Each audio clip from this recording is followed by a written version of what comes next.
Hello everyone and welcome to the 6th week. I'm going to be giving you an overview here. This obviously will be at the top of the page and then rolling down through the course schedule and tentative plan of work below it. So you scroll down here and see the fully launched remainder of the term course schedule and tentative plan of work. On the right hand side, everyone should see, they might be in slightly different order depending on your section. You should see the FERPA forms still open. I left those for a couple of students who still had hiccups with some of those things, put them in the wrong places or the wrong file type. Hopefully that's all sorted out, and those are in there. I think everyone who I've been in contact with and had other work submitted for has also gotten those sorted out and gotten the submissions in. So those are good there. Remember, I can't take them officially through email. No documents. They all have to go through the drop boxes so they can be filed in that system, and then also on all the writing pieces so that they can go into the grading platform. I had 2 students who contacted me about not being able to see feedback. Make sure that you can. Those files are in there in your submission files. You should see your submission and the feedback list on the right hand side. You should be able to click on it, go externally to the Turnitin platform where my commentary is posted on there, and feedback little remarks that are writing response symbols, little blue symbol markers, and then different colors of highlighting of errors on the page. And there are also some purple ones that are created through the ETS system. Most of those I dismiss if I disagree, or leave if I do. Sometimes they are a little variable there, but most of them point to things that need to be addressed on there. All the blue ones do, and I put commentary in most of them, as most of you have seen. The memoir pieces on here, if we look down in the Dropbox forms here, you got the final draft for the 20th. Again, I have no issue on some of the students who you got later feedback on those summary outlines and drafts. I have no issue extending that for a day or two if needs be, but most students haven't needed that much revision on these. Most students, by the time you got to your draft, you were pretty good on those, with the exception of just a couple of students who you know who you are. There were a number of major things that had to be adjusted, like your complication and a lot of sentence level issues. Coming up now here into the rhetorical analysis drafting, I'm now into I'm posting a couple of final ones for those memoir rough drafts for a few students, but then I am also into the rhetorical analysis summary and outline overview. I should have those back to everybody by the end of the week so that you can look at any feedback on there if you need to adjust anything with your draft.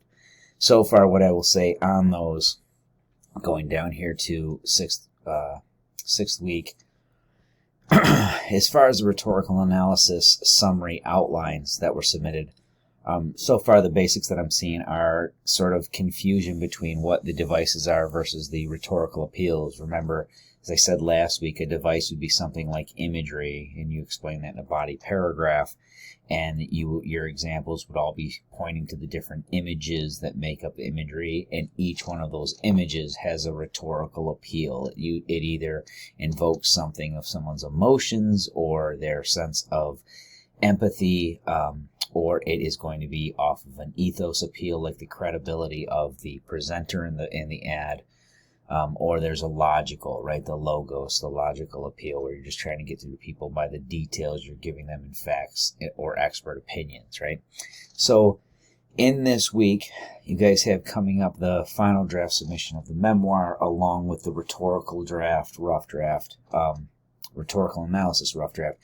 Remember to start utilizing that ASU tutoring. I have a number of students where, regardless of what's going on in the week, guys, I won't always be able to give an abundance of feedback out, particularly with the drafting portions in terms of sentence level things. It'll be, as I do with a lot of you, sentence level things in MLA format, but some of you need revisions more than once, and you need feedback more than just some of those basics. I am concerned with some students as well that some of the basics that are expected at the 1510 level, composition 1, I do have some students, and I've tried to make note of this on your work so far, I do have some students where it does seem as though many of the basics are not understood, and that is something that you should address sooner rather than later with additional services like the tutoring, not just for an extra credit. but because you truly need that at the sentence level and some of the layout level as well. They are familiar in the ASC with my assignments, so they do know what we're looking for on these, and they are also good at pointing out your structural issues. Going through the weeks on here, just look at the assignment dates of the things that are posted. It does have a shift this week coming up in the 7th week, where there are also some videos that are in the content file up here that students should make sure they take the time and start reviewing in the content file. Over here on the left hand side, there are some videos here under your guys' videos for argumentation and research, and you'll see on these ones on the sides have made all visible now so everyone can see those. You guys will have a series of these that you have to watch in a certain order on here, so make sure you look at those in the assigned portion there in the course schedule coming up, that you're going to be looking at those. It covers a lot of the stuff that's in your textbook. It's sort of an overview of how to apply it, and with those videos there, it takes you through some of our databases as we get into argumentation in the weeks ahead. As we're finishing up rhetorical analysis, I'm going to have students submitting a one-page summary and working thesis. You'll see the template in that Dropbox when I open it this week. You'll have, when you guys are doing your rhetorical analysis, I will open this up next week and you'll see the overview there, and there's another short video that I'll put up, and you guys go through these and present that material in the order that it asks for. So on those, I'll be overviewing that next weekend.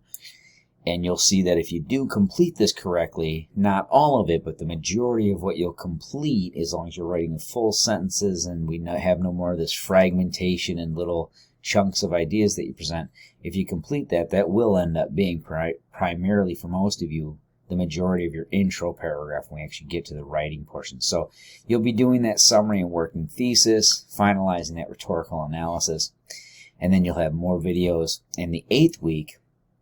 And you'll be putting in your final draft, again, as I said, on the rhetorical analysis, but then submitting a preliminary work cited. That'll be your first 10 sources for what your research is. And it's fairly straightforward. It's not a difficult work week for most people in terms of the materials you're creating.